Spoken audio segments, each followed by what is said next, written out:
This community right here guards the water that ends up feeding Machu Picchu. And in May, 5 people died on the road there. The ambulance took 3 hours to show up. And not one news channel reported it. The government did not show up. The only one that showed up was a creator and her phone.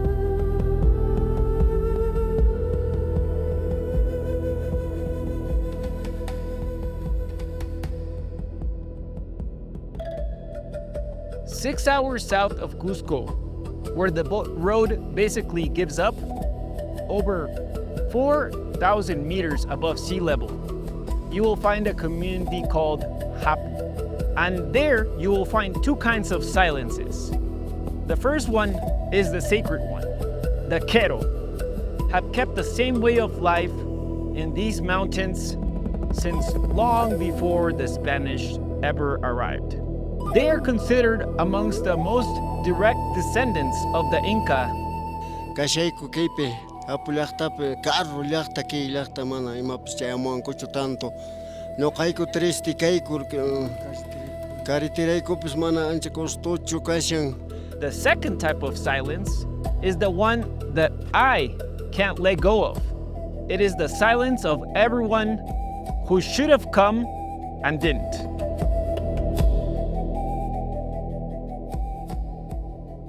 I didn't decide to go to Japu just because. I was invited. En un país tan rico, tan diverso y hermoso como el Perú, todavía existen comunidades que enfrentan grandes desafíos para acceder a servicios básicos, salud y oportunidades. Los que aman y admiran a la nación Q'eros, hagan llegar su apoyo. En la descripción del video están las cuentas bancarias para que ustedes puedan hacer llegar el apoyo directo. La comunidad de Japu hoy los necesita.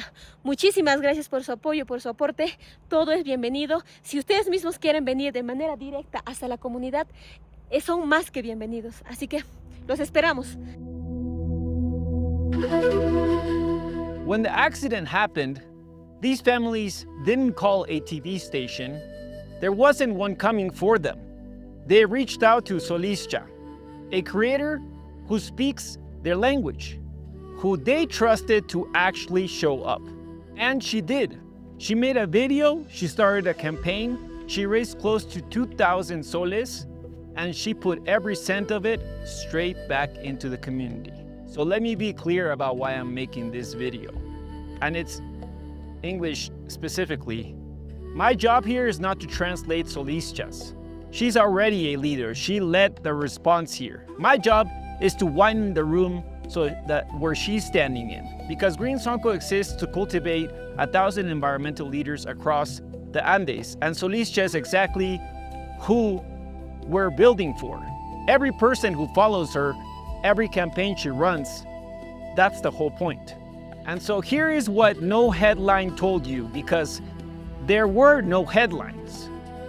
The Q'ero are not a poor village at the end of a bad road. They are one of 5 communities that the Peruvian state itself calls cultural heritage of the nation. People call them the last ayllu of the INKA and keepers of the way the living of the conquest never managed to erase. And this wet ground under their feet, these bufangos, these high wetlands, most people would walk right past them. They're one of the most important things in southern Andes. They hold the rain and melt the water and release it slowly all year. The water that reaches the valleys, the farms, the cities, even the turbines near Machu Picchu, a lot of it starts with a sponge underneath the Q'eros family's feet. And Japu has quickly restored those wetlands for years. So flip it for a second. We love to ask how we can help communities like this. Up here, they're already holding the water for all of us. That's not charity. The word they're used here is Ayni, reciprocity. You give because everything is owed back to everything else. Here, the land isn't a scenery. It's family. Pachamama isn't a poster in the wall. It's the floor under every decision they make.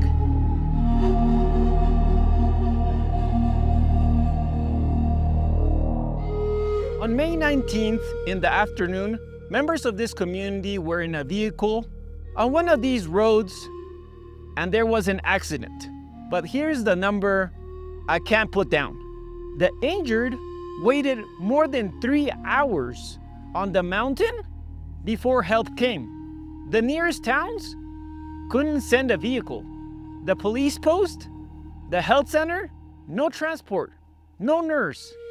It finally took an official from another district scrambling a couple of trucks and one ambulance.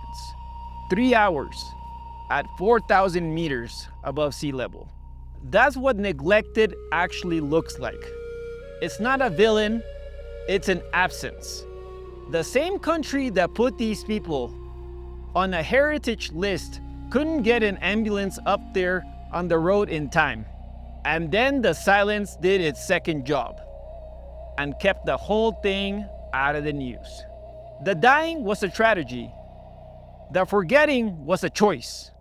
And Solischa undid the second one by herself. Now, I could end the sad part there and let you feel bad, but that would be a lie about this place. So I'm not going to, because here is how the actual trip went. The first day was just getting there. 6 hours of road out from here at Cusco, climbing higher and higher, a freezing night in Occopata. We arrived the next day, and the community didn't ask me to film their grief. They put together a soccer tournament with us. Ayni Cheikona, así que acompáñenos. Samuichi, Sakuchis Puglia. Colombia, ¿va a hacer la borrita? Bueno, aquí están los equipos de Colombia, España. ¿Qué país es? Alemania. ¿Qué país? ¿Cuál es su nombre? A ver, ¿es Neymar? It was basically a homemade World Cup. Kids in jerseys from every country, real teams, real brackets, real pride. And I watched these kids play like it was a final. Brazil pan, Francia pan, hay tashanko, azul polo na Francia kashanko, ele polo na Brazil kashanko, hay tashanko Brazil yereksa na saka kumusha na manta. And I have to tell you the truth, they were having more fun than I've ever had in years. And I have to tell you about one of these kids. His name is Eloy. He grabbed the camera and helped me film all day. And you should have seen him. He had the time of his life doing it. Sit with that for a second because it breaks the whole frame. A kid happy, that into it, that in the middle of a community everyone supposedly should feel sorry for, this place wasn't waiting around to be rescued. It was alive.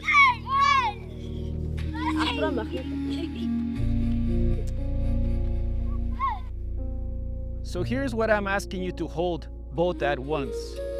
The joy is real, and the empty road is also real.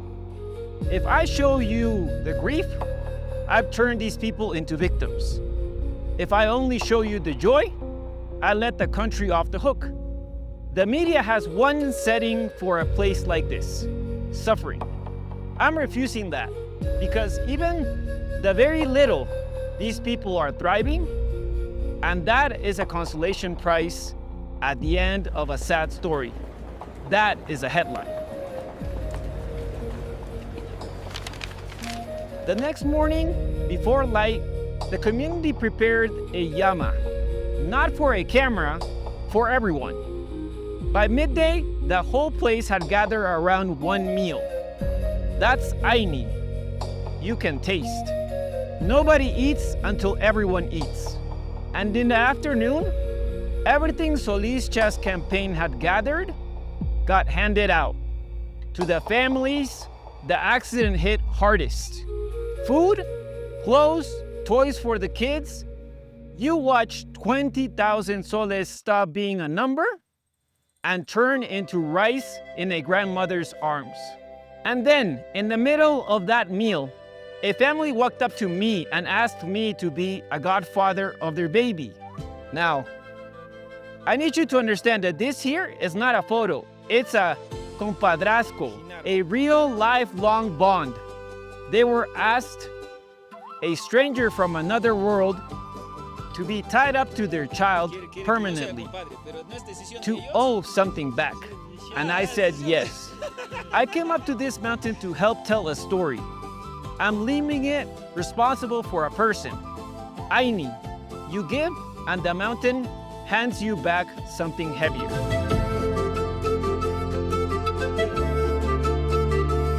Now, I have to say the other half, otherwise, I'm doing exactly the thing that I promised at the start I wouldn't. It would be so easy to end here. Look at this remote Andean community that needs our help, and then say, feel clean, feel comfortable, and quietly colonial, because it lets us off the hook. Like this kind of neglect only happens way over here in Cusco or the Andes, but it doesn't. I've sat with communities in Turtle Island too, AKA United States, in what's now known as modern-day California, the Jupa, the Trinity, and the Clackamas rivers. And their story rhymes with Japu's so hard it's uncomfortable. The Jupa don't call salmon a resource, they call it a life source. Same way that the Q'ero don't call that mountain a view. For generations, the US dammed their rivers and fought their fishing rights in court and let the fish die. And they fought back for decades until in 2020, the biggest dam removal in American history finally tore those dams down.